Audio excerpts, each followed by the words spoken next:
Bonjour, c'est un sujet très particulier et pourtant très courant qu'on va essayer d'aborder ici. Le mensonge, la trahison, la confiance en soi, la confiance en l'autre, et puis aussi le pourquoi du mensonge, le besoin de garder un jardin secret, le besoin de ne pas dire ce qui fait qu'on vous empêcherait de faire. Tout un tas de choses rentrent dans la confiance et le mensonge. Bien sûr, tous ceux qui sortent de relations toxiques ou qui ont affaire à des mythomanes abordent le mensonge et le connaissent, mais le connaissent comme une méthode de manipulation de l'autre. On peut mentir pour tromper l'autre, on peut mentir pour asseoir un pouvoir sur l'autre, on peut mentir parce que c'est pathologique et puis qu'on aime bien se raconter des histoires, on peut mentir pour dissimuler, mais ça, c'est une catégorie particulière. Et puis, il y a monsieur et madame de tous les jours qui un jour mentent, qu'ils aiment ça, qu'ils détestent ça, qu'ils considèrent que ça peut arriver ou pas, ils mentent. Le mensonge, c'est souvent ne pas dire la vérité ou la transformer en quelque chose d'autre. Mais pourquoi l'humain a-t-il besoin de le faire ? Alors ça peut être pour se faire valoir, pour ne pas paraître l'idiot du village ou pour cacher une faiblesse.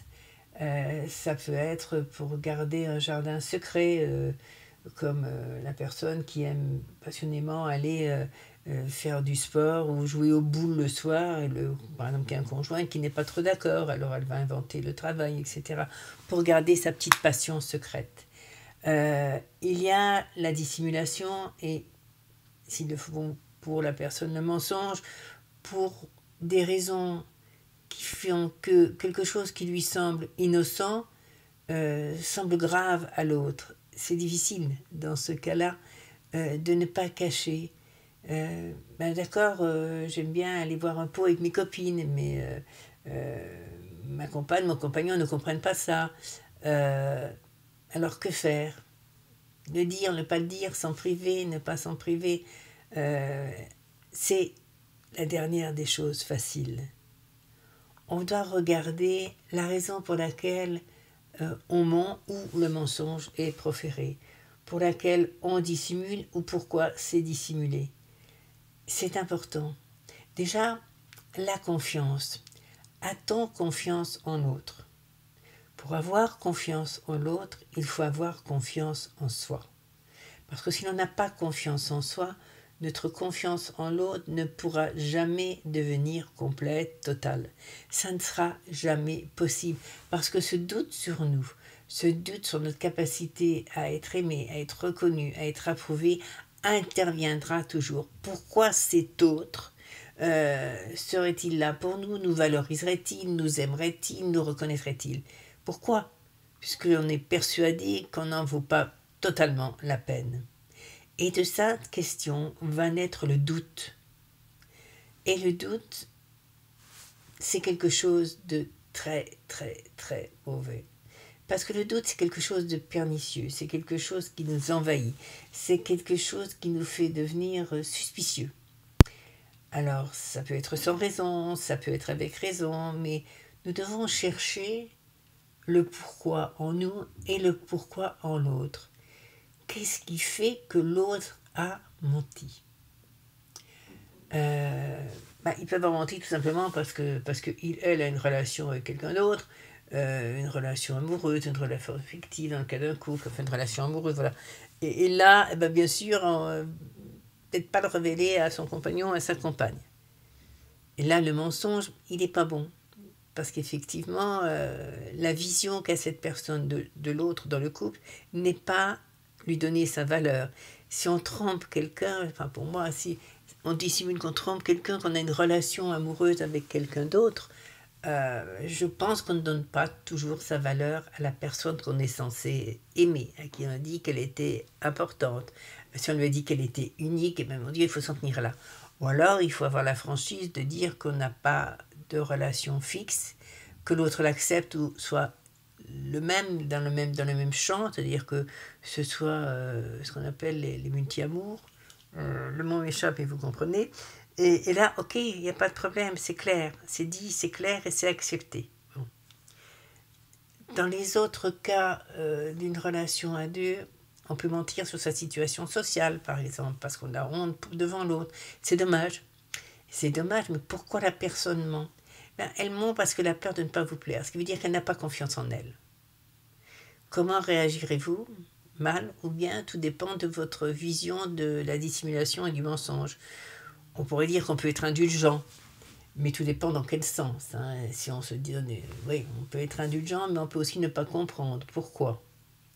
Il faut toujours comprendre le pourquoi de la dissimulation et du mensonge. Ce qui était important pour l'autre, est-ce que cela nous concernait ou est-ce que quelque part cela ne concernait qu'une partie autre d'elle-même?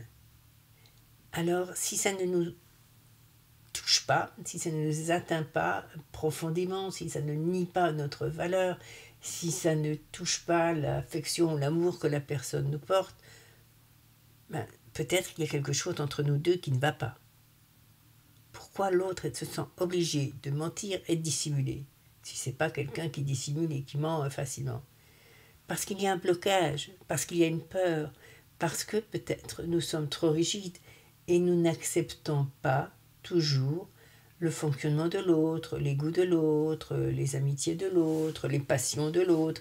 Il y a quelque chose que nous n'acceptons pas. Si nous n'acceptons pas, nous ne pouvons pas tolérer.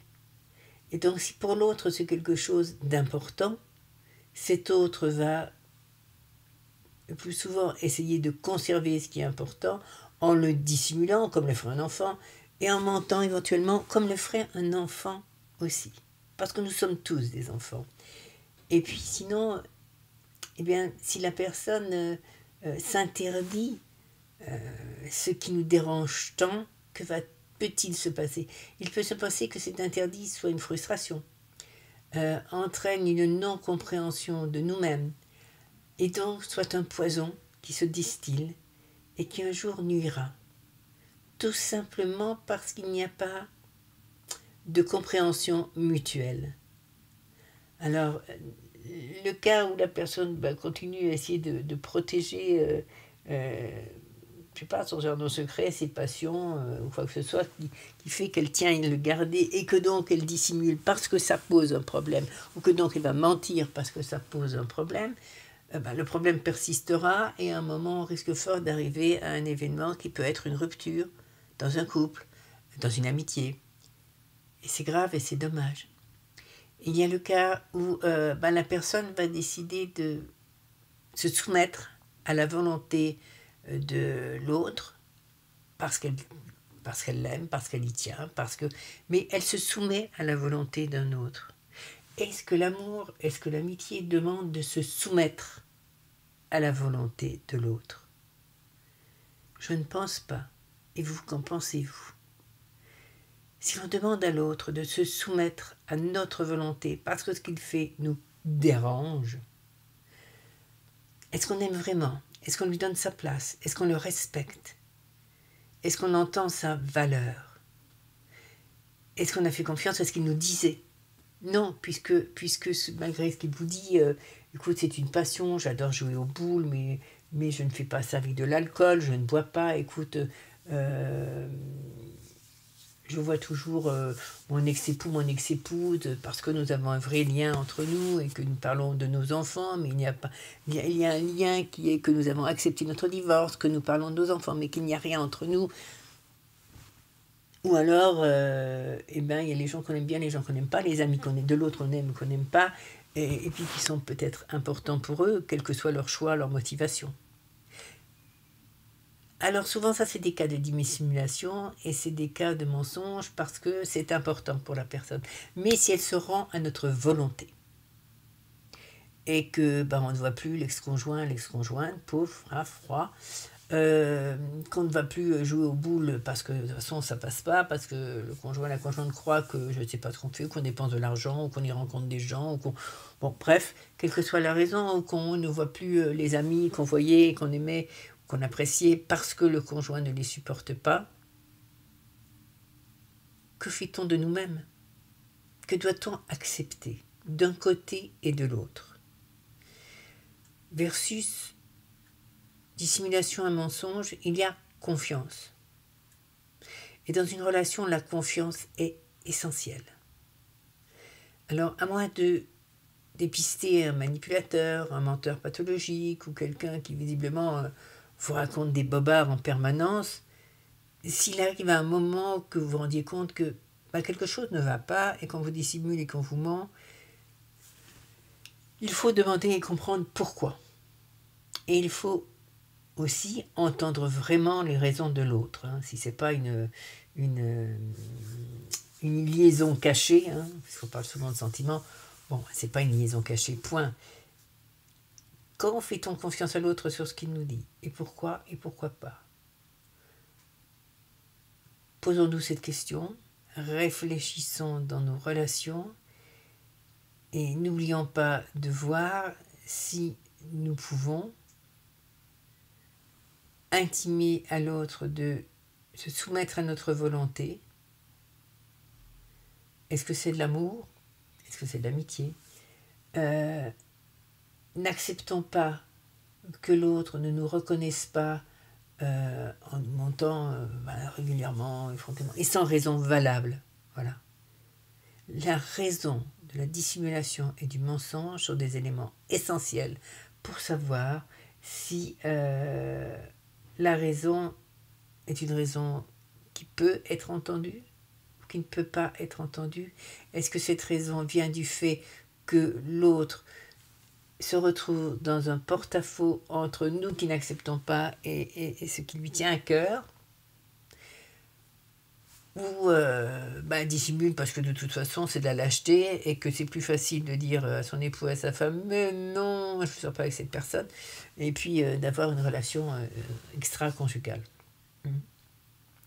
Mais pensons à prendre conscience en nous, à croire en nous, à croire en l'autre, à accepter nos différences, même si elles nous paraissent énormes, et créons ce lien d'acceptation de l'autre, de sa différence, essayons de créer des ponts entre nos manières de voir, et apprenons à nous faire confiance, à nous d'abord, pour pouvoir faire confiance à l'autre aussi. Voilà. J'espère que cette réflexion va vous faire creuser pour certains et certaines. C'est bien, il faut creuser. Elle est tirée d'un événement très proche, donc qui l'a amené. C'est toujours quelque chose de proche qui amène les réflexions. Et je pense que je vais réfléchir, moi aussi, parce que c'est important. Voilà, je vous envoie à tous plein de lumière. Je n'hésitez pas, si vous avez besoin de moi, c'est toujours la même chose. libertaine@gmail.com, ça s'affiche. Passez par là pour me contacter si vous avez une simple question, si vous voulez une consultation, si vous voulez qu'on travaille ensemble. Ne vous inquiétez pas des conséquences financières pour vous, nous sommes une association. Et nous tenons compte toujours de la situation financière de l'autre parce que notre but premier, c'est d'aider. À bientôt, plein de lumière. Au revoir.